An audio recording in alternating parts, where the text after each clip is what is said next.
балалар. Енді бүгін сабағымыз қазір математика сабағынан қош келдік. Сабағымызды бастаймыз. Балалар, орнымыздан тұрайық. Кәмітті балалар, сабаққа дайынбыз ба? Иә! Олай болса бастаймыз. Біз жақсы баламыз. Өсі ақыл санамыз. Апайымызды ең алғаш амандасып алайық. Жарқырасын күніміз, жайнап өссін гүліміз. Жақсы ниеттілікпен сабақты біз бастайық. Жақсы балалар, ал енді сабағымызға дайынбыз ба? Иә. Қалайық балалар? Жақсы көңіл күйімізбен бастаймыз. Балалар, бізде бүгін ақпанның және сынып жұмысы есептен шығару. Математика сабағында әр таңбаны, әр санды балалар оқыпты, тиянақты дәптердің әр көзіне жазу отырамыз. Келістік па? Иә. Жақсы. Және де балалар, сабақтың барлығымыз уақытпен үнемдейміз. Неге бағынамыз балалар? Алтын ережеге. Жарайды, алтын ережеге бағынамыз. Уақытты үнемдейміз. Әр тапсырмаға 3 минут, 1 минуттан беріледі. Егер де уақыттың ішінде орындап үлгермесек, ол бала сабаққа бүгін балы сәл төмендеу болады. Және балалар, нақты жақсы жауап берген балаларды мен мінекей балалар алдын қалтадағы асықтармен бағалап отырамыз. Егер де кім нақты жауап береді, сол бала бір-бір асықтан алып отырады. Олай болса сабағымызды бастайық балалар. Енді өткен тапсырманы оқиық, есімізге түсірейік. Балалар қараңдаршы, балалар не ойнап жатыр? Асық. Асық бұл ұлттық ойын екен. Асық дегеніміз ол қойдың сүйегінен жасалған зат екенін біз білеміз. Есімізге түсірейікші кәнекей. Есептің оқыңдаршы, кім оқиды маған? Аянат. Есептің құрылымын балалар, есептің құрылымын кім айтады? Мен бағалап тұрамын. Есептің құрылымы. Есептің құрылымы. Есеп неден тұрады? Жауабы шешуде. Тағы да толықтырамыз. Бірден жауабын шешуіне кетеміз ба? Қашымхан? Сұрағы. Тағы да сұрағы, дұрыс. Сұрағы. Толықпен айтшы. Сұрағы, шешуі, жауабы. Бағдаршам әдісіне бағалап жібереміз кәнекей. Дұрыс жауап берді ма? Есімізге түсті ма? Жақсы, рахмет. Барлығын табу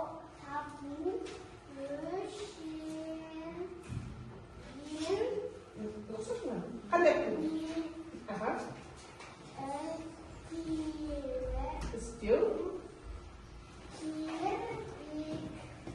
балалар, есепте барлығын табу үшін не істейміз?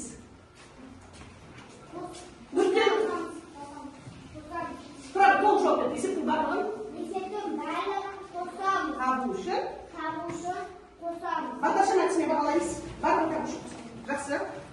Ақпан айы жасампаздық және жаңашылдық айы. Ақпанның екінші айындағы дәйек сөзіміз жасампаздық бәріне өнеге. Балалар, біз ізденімпаз, жаңашылдыққа ізденген, жауапкершілікті оқушы боламыз ба балалар? Иә!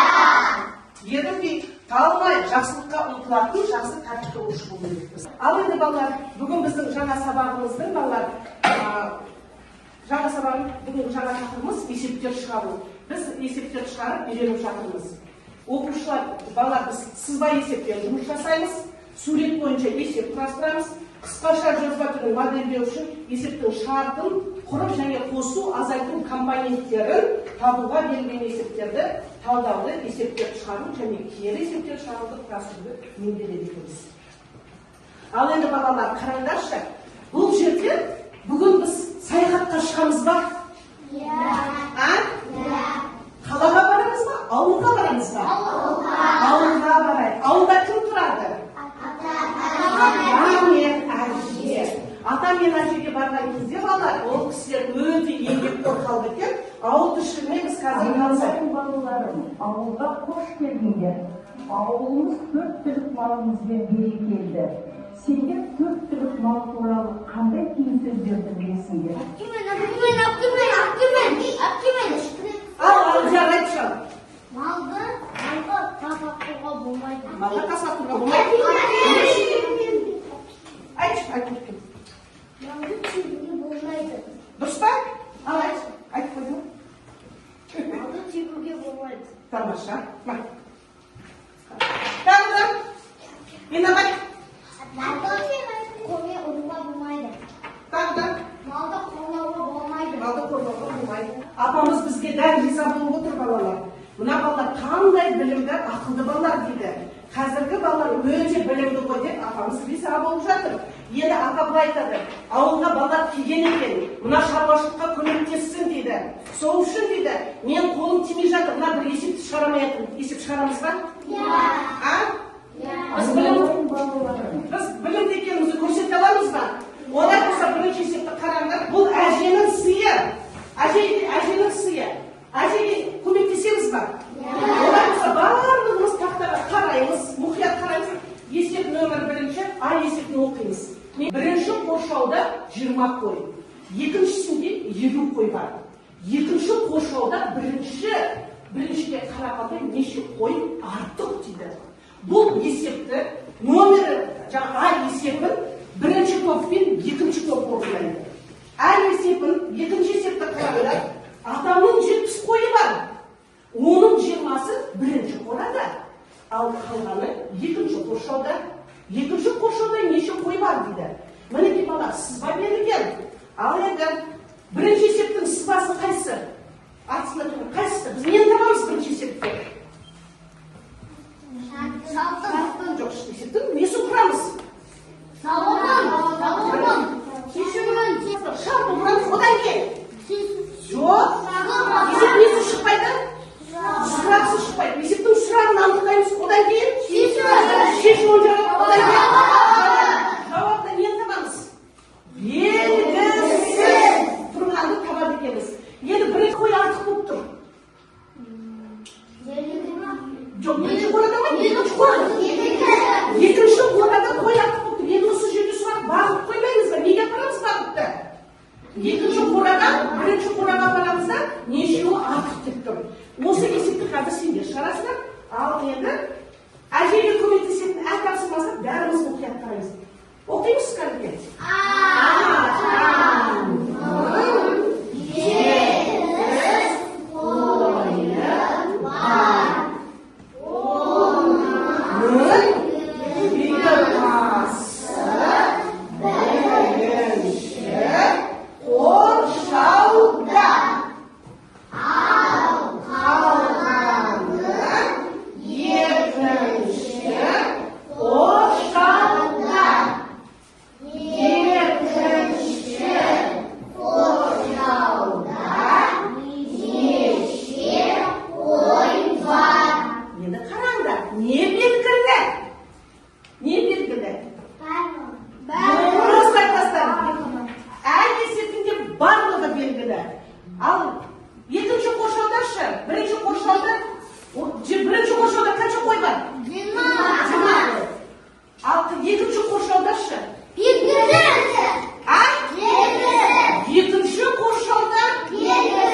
Okulda kalırız. Okulda kalırız.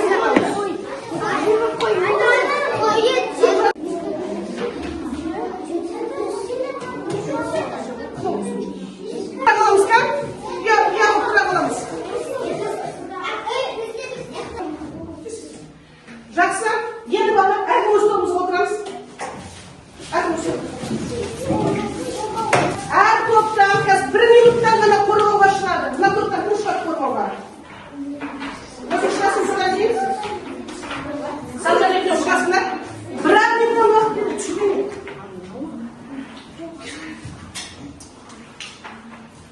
Қазір сендер бағалайсыңдар. Birinchi qo'rada 20 qo'y bor. Ikkinchi qo'rada 20 qo'y bor. Жоқ, сұрап отырмыз. Екінші қорадағы қой. Ikkinchi qo'raдағы qo'y Біріншіге. birinchiga qaraganda Жоқ, жақсы. Не деп айтамыз? Не деп айтамыз? Аха. nechimi артық Аха. шешімі 50 қосу 20 тең 70. Жауабы 70 артық. Так, екінші топ. Бақалап жіберейікші ма? Дұрыс па? Мына, бері қараңдар. Бірінші топтың шығарған есебі мінекей осындай. Қандай түсті қолдандық? Дұрыс па? Енді тыңдаңдар. Отырамыз. 1 минут дегеніміз. Жылдам. Екінші топ шығамыз. Қазір салыстырасыздар бірінші топ. Неге қате кеткенін қазір түсінесіздер. Екінші топ жылдам. Кім шығады? Birinchi qo'ydan birinchi qo'y 20 bo'lgan. Ikkinchi qo'y 50 bo'lgan. Odan nechimi артық. Nechimi 50 bo'lsa, azaytamiz 20 keyin 30. Javobi 30 артық. Дұрыс па? Дұрыс па? Неше уақыт болыпты? Бірінші қорадағы қой мен екінші қорадағы қой. Неше уақыт болыпты? Неше уақыт болыпты? Неше уақыт болыпты жауабындағы? Қай жерге қате кетіпті? Не істеу керек еді сендерге? Не істеу керек еді? Азайту керек еді. Мінекей. Ал енді бұл топтың шығарғаны дұрыс болды. Так, ол топ правильно шығады екен. Дұрыс шығарған үшін тұрамыз. Өз-өзімізді бағалап жүріп, от шашылады сендер. Тек қана өздеріңізді бағалаймыз. От шашумен. Мінекей. Тамаша. Бұл топқа мен стикермен бағалаймын. Мен сендерге жаңа уәде бергенмін. Мінекей. Өте дұрыс жауап болды. Жақсы, мына топ жылдам 1 минутқа. Келе ғой. Кім шығады? Кім шығады? Қажымұқан, келе ғой. Кім шығады? Адина шын. Birinchi qo'rada 20 qo'y. Ikkinchi qo'rada 70 qo'y. Сендер сұрақтары қандай? Бірінші қорада деп тұрман, мына қарашы. Адамның 70 қойы бар дейді. Барлығы белгілі болып тұрған жоқ па? Не істедіңдер? Есепті дұрыс оқыған жоқсыңдар? Есепті бағалайықшы. Есепті бағалаймыз. Бағалаймыз. Дұрыс па? Бұл есепті қараңдар. Бұл жерде не белгісіз болып тұр?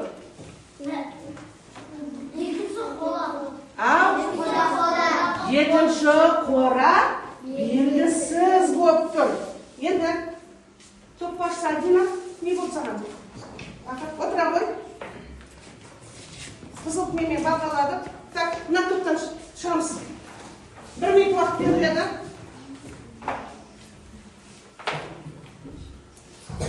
Басшы.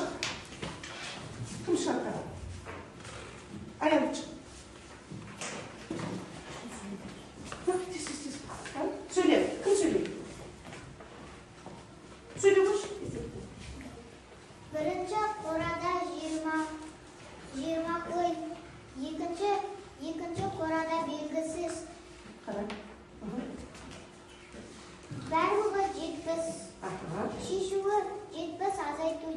тең елу, жауабы елу қой.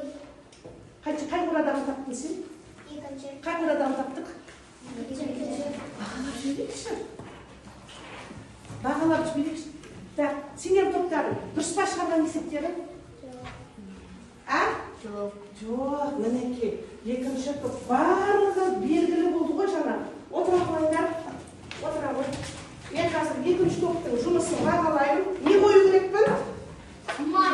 Смайлы қоямыз, иә? Мінекей, екінші топтың есебі дұрыс екен.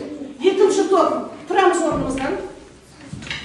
Сендер жарайсыңдар, өз-өзімізді мақтап қойыңызшы, арқаларын қақып қойыңдар. Мен жараймын деп айтыңдаршы. Мен жараймын. Мінекей, иә? Жақсы, отыра қойыңдар. Жақсы. Ал орнымыздан тұрайықшы.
Сеніп алдық па?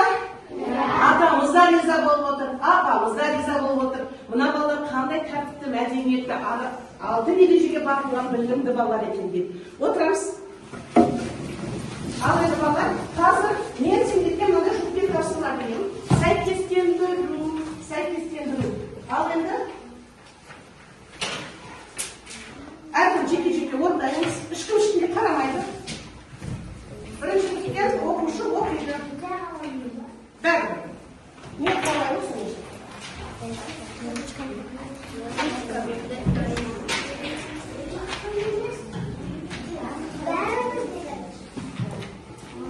Көп сағат қойғанда ешкім ешкімге қарамайды.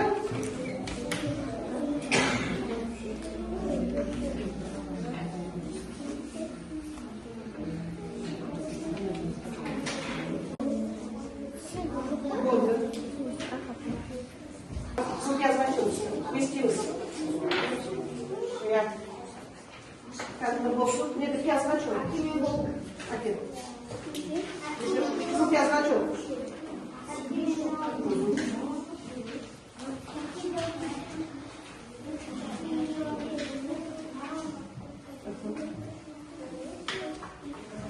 Виноват, жарайся.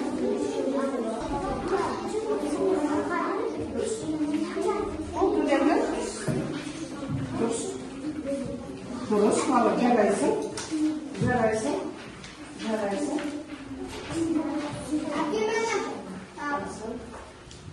Дұрыс.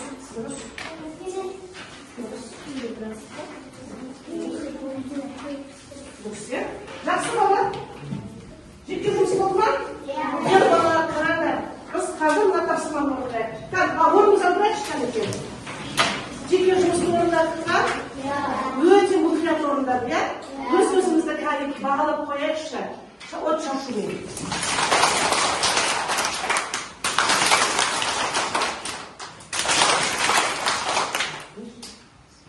Атам мен әжемнің алдында балалар, қараңдар. Тағы қойдан бөлек не бар екен?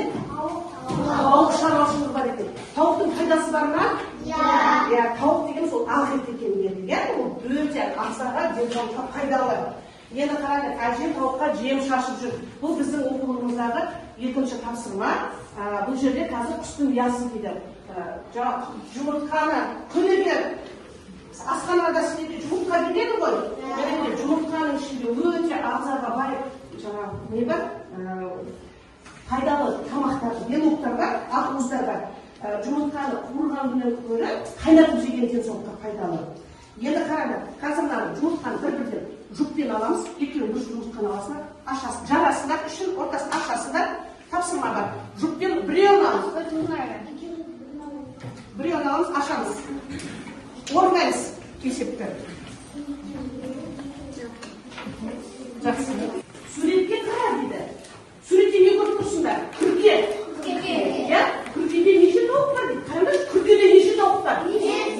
Есептің шартын не деп жазамыз? Күрке. Нақты ма, нақты емес па? Нақты. Одан кейін қараңдар, оқыңдаршы.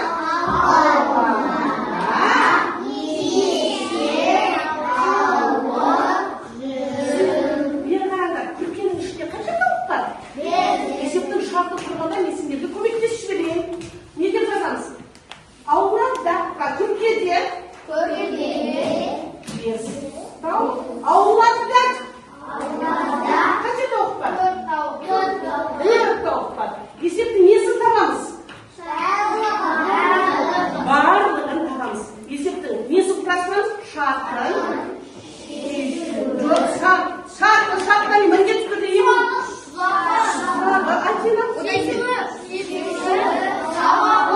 Ал балам 3 минутқа қоямыз да? 3 минуттың ішінде бітірген оқушының ұпайы жоғарырақ болады. Ғана асып кетеді.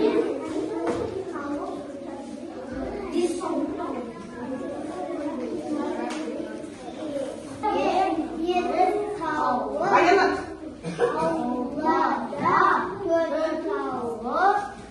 Барлығы белгісіз шешімі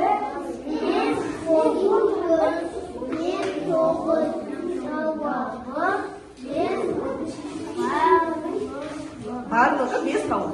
Тамаша, тамаша. Дұрыс шығарды бір жұп. Барлығы тапты. Мәнеке, дәптеріңе қойып берейін. Жұмыстарыңа қойып берейін, иә? Жақсы. Тамаша. Болды па? Шаршадық па? Есеп қиындау болды ма? Қиын болған жоқ па? Ал енді өзіміз есепті түсінсек, бас бармақпен бағалаймыз. Мен қиналдым дегендерін бұлай бағалаймыз. Мен мүлдем шығарамадым деген оқушым өз-өздерін бұлай бағалаңдар. Кәнекей. Қазір қиналдың ғой сен олай. Өткен қиналдың ғой. Қиналдың ғой. Шығарамаған оқушылар. Кәнекей. Қиналғандар бұлай мүлдем шығарамағандар бірден бағаласындар екінші тапсырмада. Ал енді бірден шақырған кім? Алдиярмен айтылған бірінші шығар. Олар бұлай бағалау керек. Әділ бағалану керек балалар.